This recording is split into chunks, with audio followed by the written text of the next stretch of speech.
house now belongs to the bank. My business, kaput. The booze won't make you any better. Lower the helm, or better still, lose the mini. Say I'm pathetic, but you're the pathetic one. Firing me because my brother dumped you for a better woman?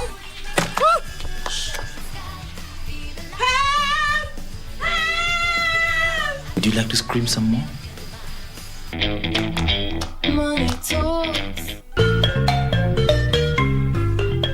Wiki hii kwenye Mkulima tutajifunza jinsi ya kupima mchanga na umuhimu wake kabla ya kufanya upanzi. Mkulima atutembelee ndio tumueleze kama mchanga yake iko na viini mbaya zile zinaweza dhuru mmea.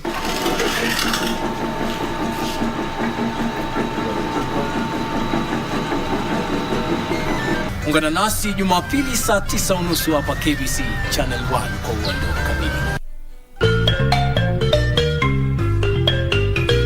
Kupata police sherehe, kama sikiza tune kwenye simu yako, bonyeza *811 *758#. Raya, kwa nini unapigia mtu wakati ya sherehe? It's either two things. Iko emergency ama unamwitia sherehe. Usikuwa unasumbua raia mwingine wakati wa sherehe pana. Wacha watu wagule na wa drive safe. Pia mimi niguche kama ni sherehe. Niguche? Nagucha. Wacha achukue simu pasi. Wewe nani? Wacha uchukue simu ya sherehe bwana. Kupata police sherehe, bonyeza *811 *758#. *811 *758#.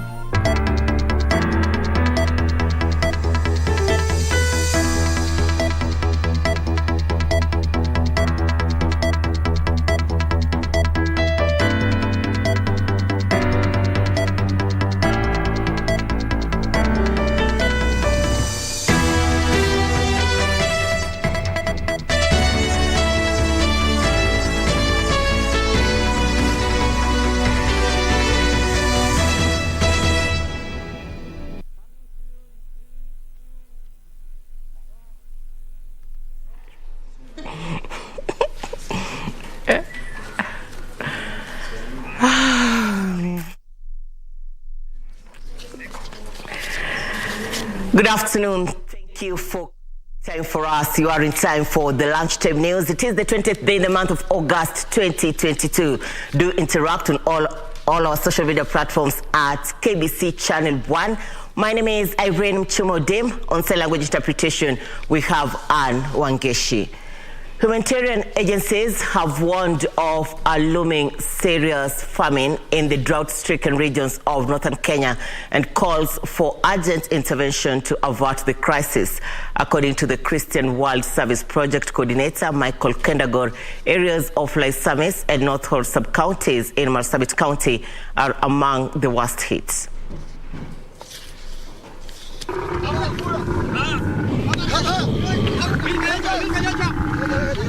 The scenes of emaciated livestock are the ones that welcomes you in Laisamis and North Horr sub-counties in Marsabit County. The horrible and terrible pictures depict how the drought situation is dire. Livestock carcasses are the only reminder to these locals of their diminishing stock. The natural water points long gone, with artificial ones also following suit.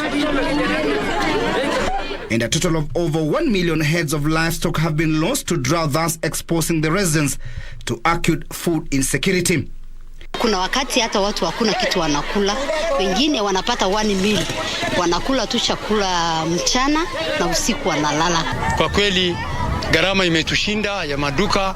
Hivi sasa tunaona chakula tunarudishia CWS sana, shukrani kubwa. Watu wanaumia sana. Wale walemavu wanakaa tu kwa nyumbani. Hatuna chakula, hatuwezani hata kwenda kubeba kitu. Humanitarian agencies have subsequently moved in to save the situation, which is getting dire every passing day.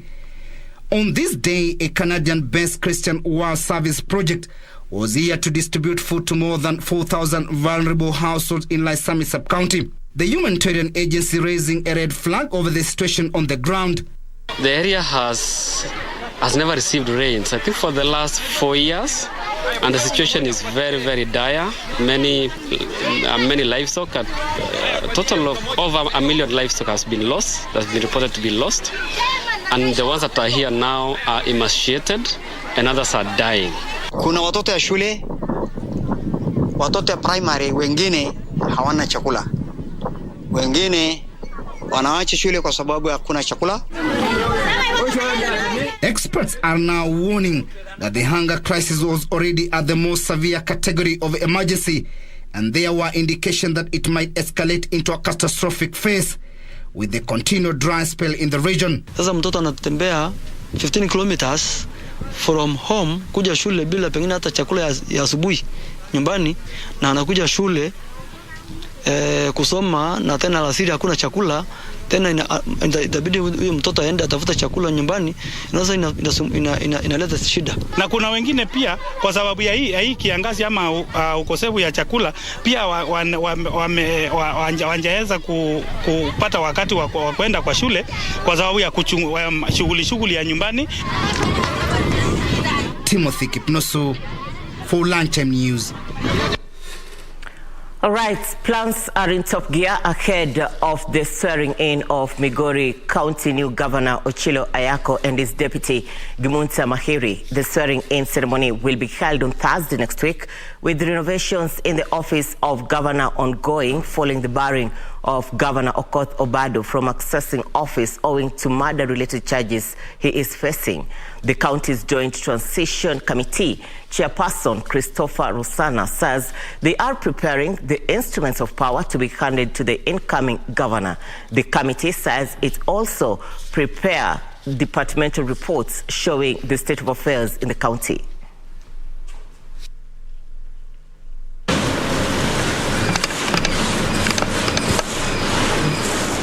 The committee is ready to give Migori people, to give oath to the governor of Migori on that particular day. We have done all the arrangements, the necessary arrangements. We are just counting days to the material day. I also want to take the opportunity to invite members of the public, the supporters of the governor-elect, the residents of Migori County to come in their large numbers and witness the swearing in as we herald new leadership in Migori County. The most important one is to prepare instruments of power. The flag, the county seal, the emblem, and the Constitution of Kenya. We are ready with them. Those are the instruments that we'll hand over. Then there are reports. The state of affairs of Migori County government in form of reports that are departmentalized. They are also ready for handing over to the governor-elect.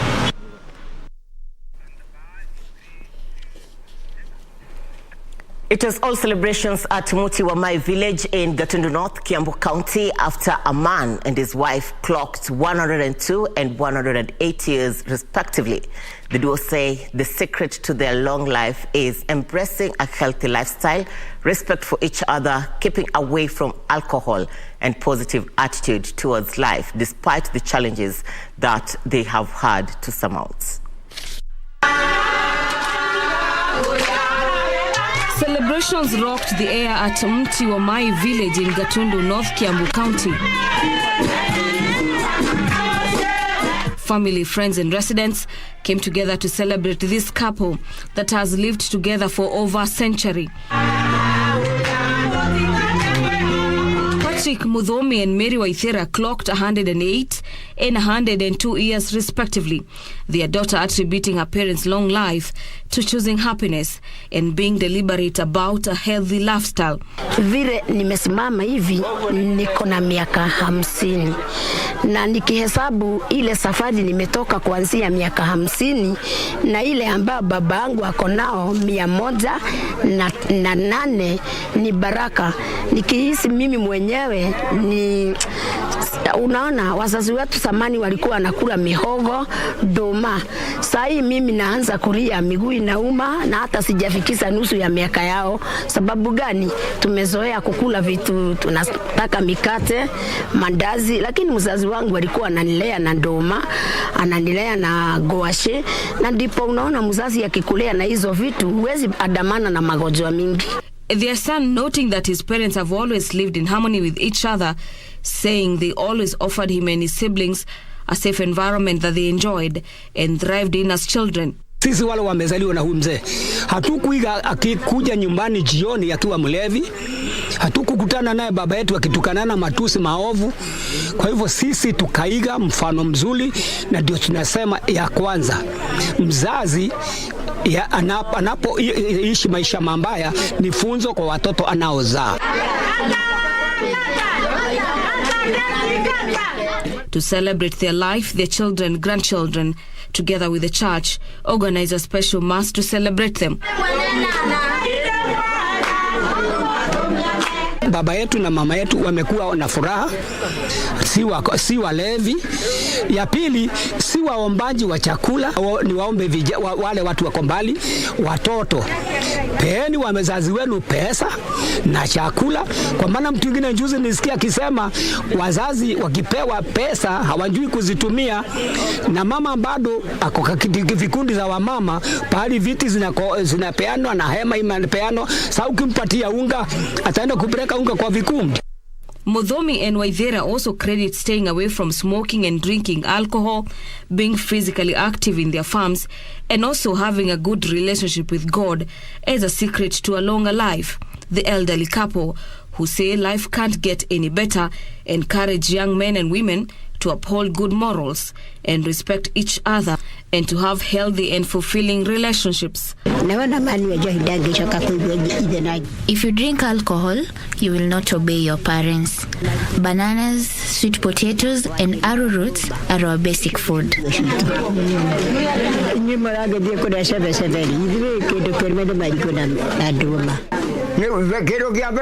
I urge the youth to honor their parents, uphold the values of the church.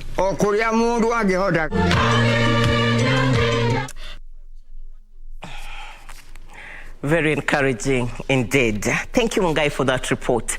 The new Kericho County leadership has held its inaugural meeting to discuss implementation of its election pledges as enshrined in Kenya Kwanza's bottom-up economic model. Led by Kericho County Governor-elect Dr. Eric Mutai, the 30 elected members of County Assembly pledged to work hand in hand with the county executive to ensure they move the county forward in development. During the meeting, the governor-elect Dr. Eric Mutai highlighted some of the pertinent issues that need to be addressed urgently, among them ensuring availability of medicine in all public hospitals across the county, clean water supply, and high unemployment rates, especially among the youth. And one of the issues that we have talked extensively is the question of health, and I'm very happy that we have a very robust, a very great team of MCAs from Kericho County that we've been able to prosecute matters of health and how we are going to ensure that medicine is available in our hospitals. Led by His Excellency Deputy Governor Engineer Fred, who himself is an expert of water, we've been able to also have a rough discussion on how we are going to turn around the water issue problem in our county. And we've talked also about the youth unemployment, the need for us to create internship opportunities for the many of our youth outside there.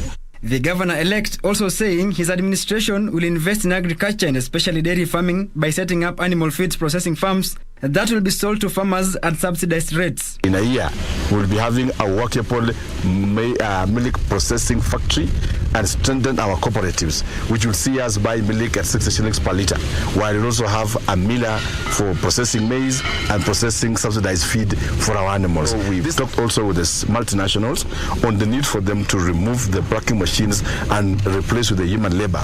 And this is something that we are on top of it. The assembly is ready to play their role in ensuring that we push for the machines to be out so that we have people plucking in our tea estates, and then that will grow the economy of our town in Kericho, especially in Kericho town. Mutai's inaugural meeting coming at a time transition committees across the counties are getting ready to swear in governor-elects 2 weeks after the August 9th general election. Frederick Varsayo reporting for Lunchtime News. Yeah, what about that?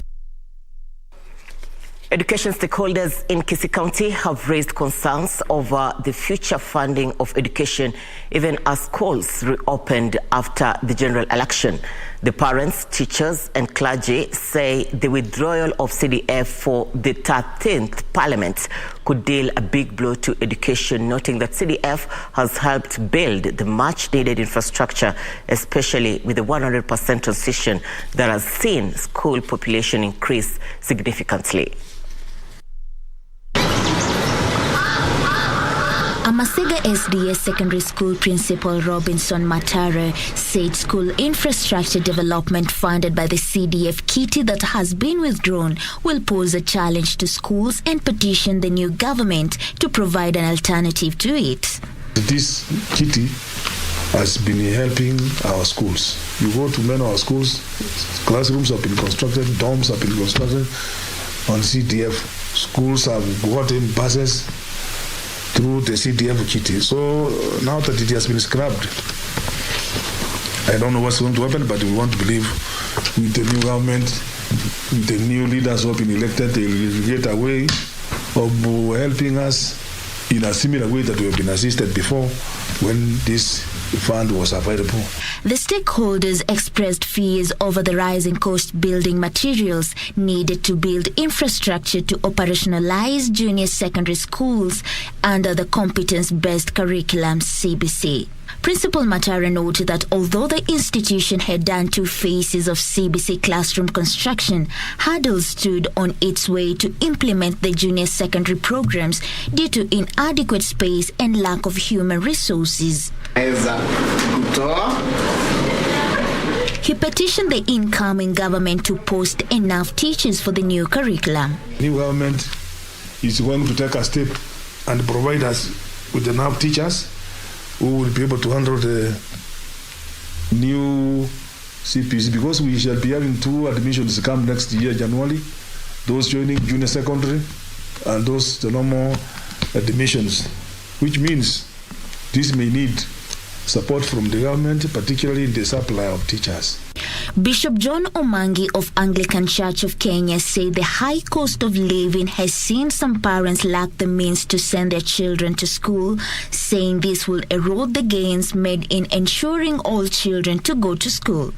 They have called on the incoming government to address these matters urgently. Pauline Nasimio for Lunchtime News. You're watching the Lunchtime News. Thank you for making KBC your channel of choice. We are taking a short commercial break. When we be back, we'll be telling you how poverty levels are affecting health concerns in the county of Kilifi. Stay with us.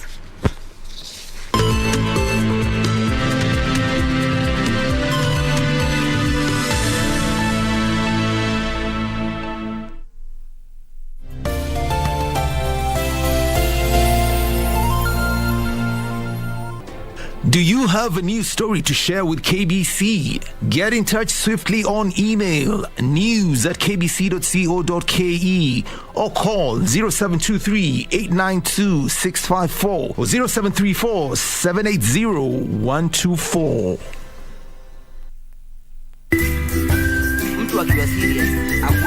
Life cannot always be too serious. Yeah, man, what's up, yeah? Allah? We've got to take some time off and laugh, laugh, laugh and laugh. And we tickle you down with lots of laughter. That's why I'm saying I'm who is who. Huh? With satire like no other. Tell him to bring it on. Dakachapa.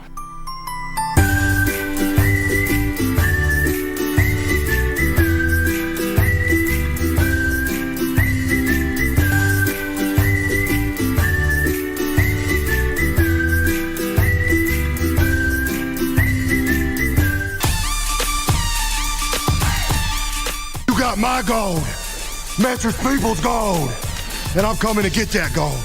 We'll see you in the ring.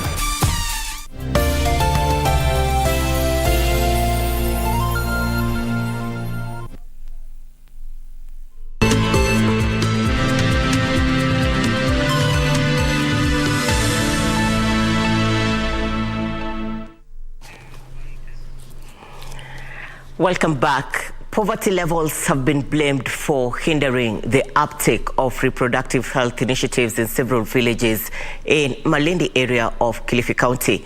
Many families are forced to forego the services to buy food, with a section of men yet to fully embrace the idea of contraceptives. Take a look. At the foot of Mwangea Hill in Ganze constituency lies Ndungumnani village. Due to its location on the lee side of the hill, the village is extremely dry and parched. The levels of poverty here, caused by perennial crop failure, have led to famine and by extension malnutrition among both children and adults. The situation has also frustrated reproductive health initiatives. Reproductive Health Network Kenya has camped in the village to provide reproductive health services through its She Decides program. Uptake of the service is low because the priority among residents is food. Problem here is food. There's famine, there's no rain, there's drought. So really, you can see the faces of the population speaks. You see a mother carrying a baby. The baby is malnourished. The mother herself is also equally malnourished. Kadzo Karisa, not her real name, is 19 years old, but has already given birth to 3 children. She fell pregnant while in primary school, and her parents forced her to get married to her classmate lover. Both pupils dropped out of school, the young man to look for manual jobs to fend for his new family, while his wife sits at home to nurse her children. Manake nimezaa haraka, nimwambia bwanangu kwamba kuna zile shindano za upangaji uzazi. Yeye anasema kwamba nisipange kwa sababu hata kama ni watoto 10, yeye anaweza wafundisha kama ni shule. Nikaona mimi mwenyewe na akili zangu nikamwelezea daktari kwamba nipate ile shindano ambayo bwanangu hawezi kujua kama nimedungwa hiyo sindano. Changamoto ambazo tunasipata mpaka tunazaa tukua bado tuko na umri wa chini. Umaskini huku umekithiri. Unakuta kama ni mambo na sodo, mzazi hana ile pesa ya upate sodo. Sasa inakubidi kuna kijana yeye yuko nayo ile pesa ya anaweza kupa ukapata sodo. Men have also been cited as a great hindrance to the uptake of reproductive health services, with women saying their husbands have not embraced the idea of planning their families.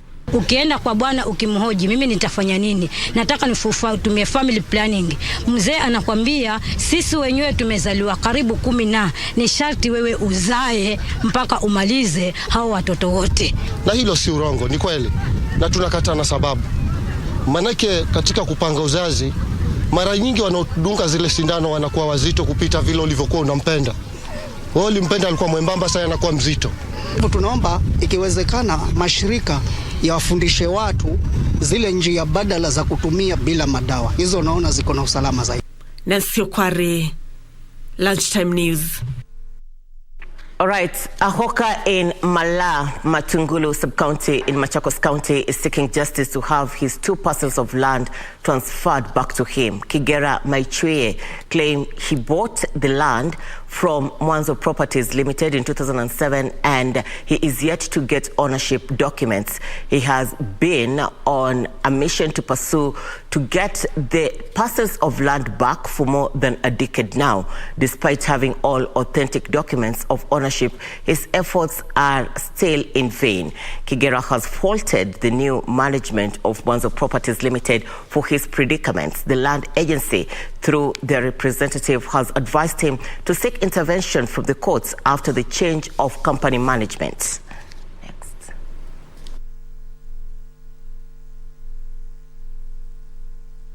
Sasa mimi nikawa na shida kwa sababu waliniambia ningoje. Wananiambia ningoje mpaka wa leo sijaipata kitu. Sasa mimi nadai haki yangu. Kila kitu nilikuwa nimemaliza kulipa. Kila muda kulipa nilikuwa nikipata pesa. Wakati nalipa pesa nilalipa ananipatia maresiti. Na documents ziko hapa ndio hizi. Kila kitu iko hapa. Kwa hizo mabrosho ziko hapa, zote ziko hapa. Zote ziko hapa ndio hizi. Huyo mwenye hiyo kampuni ni kama wameweka into agreement. Na hiyo kampuni ambayo anashtaki ama ambayo wanafuata ni na barua hii sio yeye director. A family in Kibathi area of Oljoro Orok constituency in Nyandarua County is desperately searching for their 85-year-old kin who disappeared earlier this week. Washira Mwega is said to have left his home located in Umojawan village on Tuesday morning to graze but failed to return. His search has been futile, with his family now calling on anybody who may have any information about him to report to the nearest police station. Yeye anajitangaza kwamba anaitwa Washira Mwega. Hakuna jina lingine tu ila tu ni Washira Mwega. Watu wengine wanamjua kama Washira Mwega na hiyo ndio jina yake. Baada ya kwenda kuchunga jioni hakuweza kurejea katika bomani, na binti yake ambaye ndiye huwa anakaa naye akatuarifu ya kwamba baba alienda malishoni na bado hajarudi. Alikuwa amevaa suruali ndefu nyeusi, shati ya beige, na alikuwa na kofia ya round, na pia alikuwa amevaa gumboot. Sura yake ni si mweusi sana, ni mfupi, na anaongea Kikuyu na anaongea Kiswahili, na pia hata Kiingereza akiongeleshwa anaweza ongea. Ni mzee ambaye anapoteza fahamu. Sasa tumejaribu kumtafuta huko chini mahali anaendanga kushunga. Tumemtafuta, hatujamuona. Sasa tunauliza marafiki yetu, mtu yoyote akiona hiyo mzee atupigie ripoti. Alafu tuache hii tabu ya kutabika kumtafuta, sababu tumemtafuta sana. Siku 2, siku 3 watu wameshida huko chini mahali anakuanga akishunga, lakini hatujamuona. A family in Mbuinjeru village of Embu East sub-county is seeking justice after their kin, Daniel Mureithi, was allegedly killed in an accident that involved a police vehicle attached to the Embu North sub-county offices. The family claimed the driver of the police Land Cruiser was overtaking at high speed on a blind corner when the accident occurred. Members of the family who had gathered at the family home to plan the final send-off of the deceased claim there is a conspiracy to subvert justice, saying that police officers working on the case have been taking them in circles. However, Embu North Deputy County Commissioner William Owino has promised that the matter will be resolved in due time, irrespective of any persons involved in the accidents. Kwa bahati mbaya akakutana na Land Cruiser yenyewe ilikuwa inatoka pande ya Manyata ikielekea pande ya Embu, ikamgonga, ikamrusha mbali mahali alianguka. Haikusimama, ikaendelea kwa safari, ikapotelea. Ningetaka hata kama ni watu wa human rights waingilie, ama at least tupate haki ya hiyo ndugu yetu ambaye alipotesha maisha yake. Kwa hivyo ninawahakikishia kwamba hatua hiyo litachukuliwa, tayari limeanza kuchukuliwa, maana the process ni lazima iliende kama jinsi nilivyoeleza hiyo utaratibu, na kisha baadaye compensation itafanyika. So hakuna kwamba ati serikali atitafanya kuficha na kudanganya ati sasa ndio kijana yule aliyesababisha ajali ati apate kuepishwa. Hapana, asha. Lazima itatekelezwa kama kulingana na vile utaratibu inavyotaka.